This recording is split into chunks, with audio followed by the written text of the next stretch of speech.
Hello guys, welcome back to law school. आज हम पढ़ेंगे सेक्शन 23 के बारे में। सेक्शन 23 में क्या दिया है कि what consideration and objects are lawful and what not. कौन से कंसिडरेशन और ऑब्जेक्ट लॉफुल होते हैं और कौन से नहीं। सारे कंसिडरेशन और ऑब्जेक्ट लॉफुल होंगे इनको छोड़कर। तो कौन कौन से एग्रीमेंट होते हैं इसमें। कंसिडरेशन और object of an agreement is lawful unless, मतलब ये सारे एक्सेप्शंस दिए हुए लॉफुल होते हैं इनको छोड़कर। मतलब कौन सा फर्स्ट कौन सा है, forbidden by law. Second, defeat the provision of any law. Fraudulent purpose के एग्रीमेंट। इंजीरियस टू पर्सन और प्रॉपर्टी, ऐसे एग्रीमेंट जो किसी पर्सन और प्रॉपर्टी को इंजरी पहुंचाते हैं। ऐसे एग्रीमेंट जो इमोरल हो या अपोज टू पब्लिक पॉलिसी हो। अब वन बाय वन हम इनको डिटेल में समझेंगे। फॉरबिडन बाय लॉ मीन्स क्या होता है, ऐसे एग्रीमेंट जो फॉरबिड किए गए लॉ द्वारा और फिर भी वो एग्रीमेंट आप करते हैं तो ऐसे एग्रीमेंट अनलॉफुल हो जाएंगे।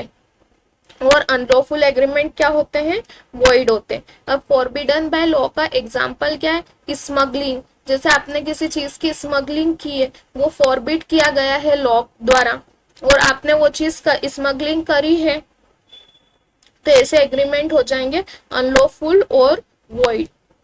या आप सेल ऑफ लिकर कर रहे हो विदाउट लाइसेंस, ये भी फॉरबिडन बाय लॉ है। ऐसे एग्रीमेंट भी अनलॉफुल हो जाएंगे। When something is forbidden by law an agreement to do that is unlawful. Second क्या है, defeat the provision of any law, जो किसी लॉ के प्रोविजंस को डिफीट करते हो। इसे भी हम एग्जांपल के थ्रू समझेंगे। इसका एग्जांपल हम हिंदू लॉ के एग्जांपल के थ्रू लेते हैं कि हिंदू लॉ का एक प्रोविजन लेते हैं। जैसे हिंदू लॉ में क्या है कि बाइगेमी मतलब द्विविवाह, मतलब हिंदू लॉ में कहा है कि आप एक पर्सन से ही शादी कर सकते हो जब तक आपका डिवोर्स नहीं हो, आपको डिक्री नहीं मिल जाए, आप अदर पर्सन से शादी नहीं कर सकते हो। मतलब आप दूसरे से विवाह नहीं कर सकते हो। तो इसमें क्या करा आपने, आपकी शादी हो गई लेकिन फिर भी आप अदर पर्सन को प्रॉमिस कर दो या अदर पर्सन को और किसी को बोल दो कि नहीं मैं आपसे भी शादी करूंगा और उस पर्सन से शादी कर लो, तो आप सेकंड मैरिज हो गई तो वो वॉइड होएगी, क्योंकि आप डिफीट कर रहे हो लॉ के किसी प्रोविजन को। आप डिफीट कर रहे हो। आपने इसमें क्या करा, हिंदू लॉ के प्रोविजन को डिफीट करा। या आप टैक्स बचाने के लिए आपके बिजनेस बुक में या अगर आपके जो बिजनेस में उसमें आप टैक्स की एंट्री नहीं कर रहे हो, कई बार लोग बिल नहीं देते हैं। आपने देखा होगा कई दुकानों पे बिल नहीं दी जाती है कि ये बिल की टैक्स की चोरी हो रही है, ये भी डिफीट हो रहा है लॉ को। किसी इसमें टैक्स का लॉ डिफीट हो रहा है, इसके प्रोविजन को आप डिफीट कर रहे हो, ये हो गया defeat the provision of law. तो ऐसे एग्रीमेंट जो लॉ को डिफीट करते हैं, the provision of any law, ऐसे एग्रीमेंट भी अनलॉफुल और वॉइड कहलाएंगे। ठीक है। थर्ड क्या है, fraudulent purpose.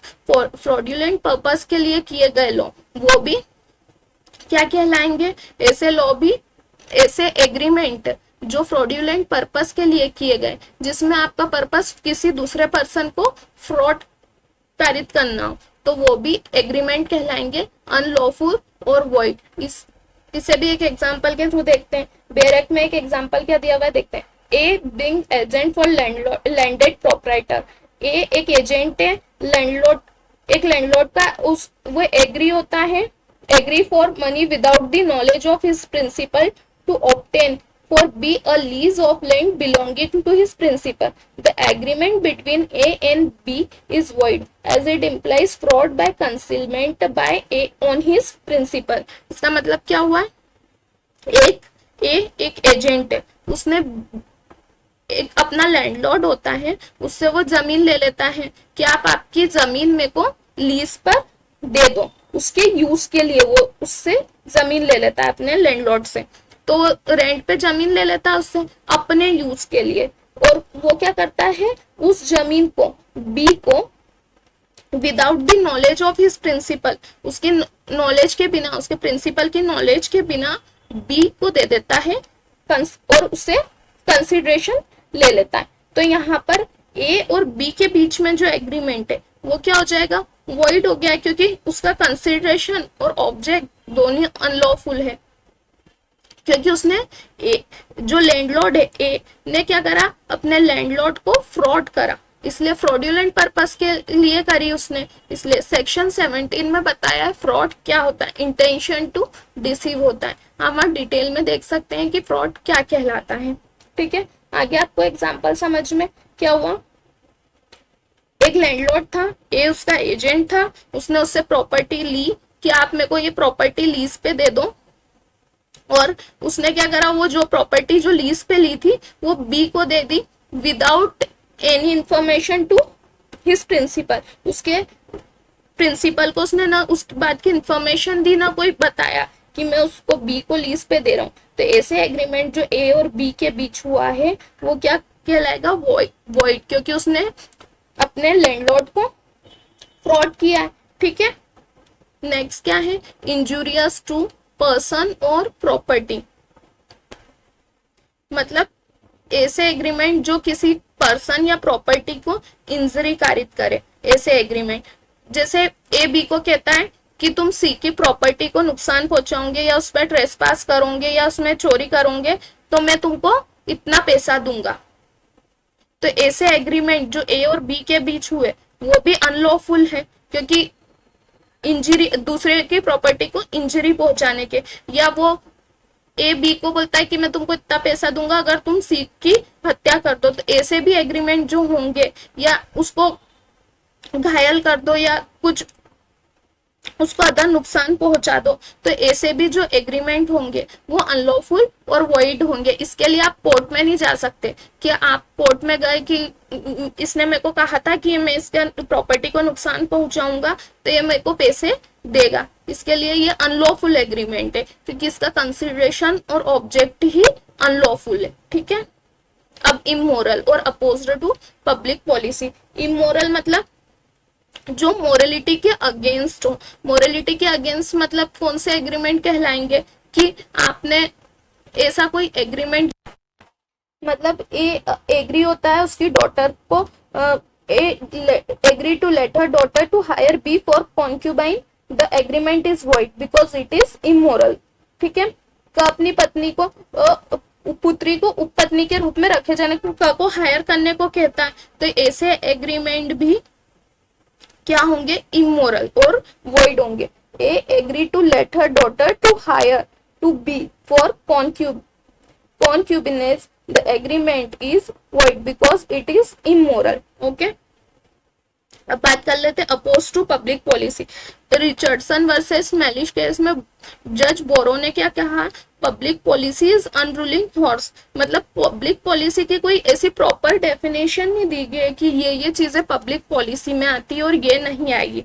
Public policy means मतलब पब्लिक के लिए जो पॉलिसीज बनाई हैं गवर्नमेंट ने कि ये चीजें पब्लिक के लिए है, ये टर्म्स एंड कंडीशन होनी चाहिए, उसके अगेंस्ट आपने कोई काम किया। मतलब इसमें जज बोरो ने कहा कि पब्लिक पॉलिसी अनरूलिंग हॉर्स है, मतलब इसको आप रूल नहीं कर सकते, ये बेलगाम घोड़े की तरह होती है। मतलब कि हाँ आपके सारे चीजें कि ये चीजें पब्लिक पॉलिसी में आएगी या ये चीजें आएगी, ये नहीं, ये केसेस के थ्रू अलग अलग टाइम, हर टाइम अलग अलग होगी और अलग अलग जजमेंट कोर्ट इस पे दे सकेगी।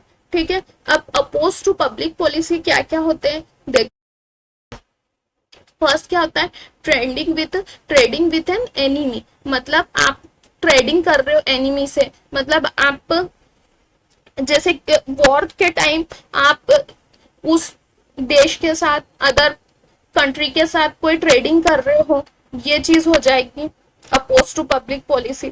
ट्रैफिकिंग इन पब्लिक ऑफिसेस, मतलब आपने कोई गवर्नमेंट ऑफिस है, गवर्नमेंट ऑफिसर को रिश्वत दी कि आप ये रिश्वत रखो, इतना पैसा रखो और मेरे बेटे को इसमें जॉब दिला दो या मेरे बेटे को इस एग्जाम में पास करवा दो। ये ट्रैफिकिंग हो गई पब्लिक की ऑफिस में। आपने उस पर्सन को इंड्यूस करा करप्टली कि नहीं आप इस चीज का पैसा ले लो और मेरे को इसमें जॉब दिला दो या मेरे बेटे को इसमें जॉब दिला दो। Interference with administration of justice, आप एडमिनिस्ट्रेशन ऑफ जस्टिस की प्रोसीजर में इंटरफेरेंस कर रहे हो। मतलब आपने कोर्ट गए और वहां पर आपके अगेंस्ट कोई गवाह है, आपने वो गवाह को बोल दिया, डरा दिया, धमका दिया, उसकी प्रोसीडिंग में इंटरफेरेंस कर रहे हो कि तूने मेरे अगेंस्ट गवाही दी तो ये करूंगा, या तू मेरे अगेंस्ट गवाही मत दे, मैं तेको इतना पैसा दे दूंगा, इतनी मनी दे दूंगा, और वो आप उसको इतना पैसा दे देते हो और वो आपके अगेंस्ट फिर भी गवाही दे देता है, तो आप इसमें कोई केस नहीं कर सकते हो, क्योंकि अपोज्ड टू पब्लिक पॉलिसी है। मैरिज ब्रोकरेज के जितने भी कॉन्ट्रैक्ट हुए वो होगा oppose to public policy. Marriage brokerage में जैसे डावरी का कंसिडरेशन की आप इससे मेरी बेटी की शादी करवा दो तो मैं इतनी डावरी दूंगा, ऐसे कंसिडरेशन भी वॉइड होंगे। और agreement creating an interest opposed to duty, मतलब ऐसे एग्रीमेंट जो उसकी पब्लिक ड्यूटी को करने के अपोज कर रहे हो वो, मतलब जैसे ए ने बी, एक जो लेफ्टिनेंट कर्नल था उसको कहा कि ये 50,000 रुपए ले लो और मेरे भाई को आर्मी से निकलने में सहायता कर दो, तो ऐसे एग्रीमेंट भी क्या होंगे, वॉइड होंगे। Every agreement of which the object और कंसिडरेशन इज अनलॉफुल, जिनका ऐसे सारे एग्रीमेंट जिनका ऑब्जेक्ट और कंसिडरेशन अनलॉफुल है, ऐसे सारे एग्रीमेंट क्या होंगे, वॉइड होंगे। ठीक है, आगे समझ में। Please like share and subscribe my channel. Okay bye.